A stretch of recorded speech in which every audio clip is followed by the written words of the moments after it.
Vähän paskanen. Pokeakin tässä ja... Oi vittu. Tuli nälkä, niin me teemme sulaatejuustoa. Joo. Katsotaanpa mitä täältä jääkaapista löytyy.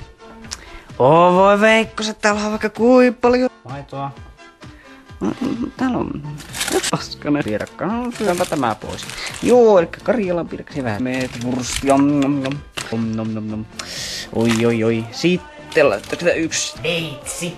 Löytyy ja... Oi perkele, sulaatejuustoa. Nom nom. Oikein paskanen. Oi. Oi. Tässä kännykkä tuolla, niin näette, mitä mä teen. Noin. Sitten. Tää on täällä tämmönen veitsi. Vähän paskanen. Otetaan leipä pois paketista. Vähän juustoa päälle.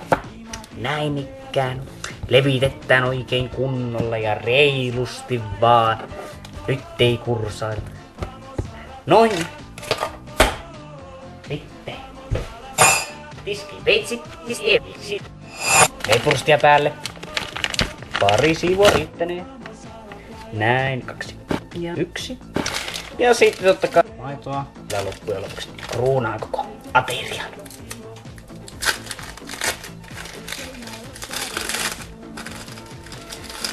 Oi saatana, että tulee paskanen. Oi. Sitten roska perseeseen. Ylimääräiset ruokatarvikkeet takaisin perseeseen. Sitten täältä vähän palanpainikkeeksi juotavaa. Meetwurst ja lasi. Lasi täyteen maitoa näin. Vähän tekniikkaa laji, kaartaan korkeammalta. Meni vähän. Ja sitten siivotaan. Täältä näin paperia. Paperia. Sorikin nyt vähän sotkin.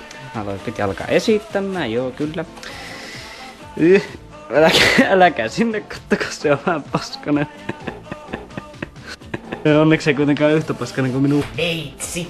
Niin kuin edellisestä videosta tosiaan näki. Joo. Mutta tosiaan.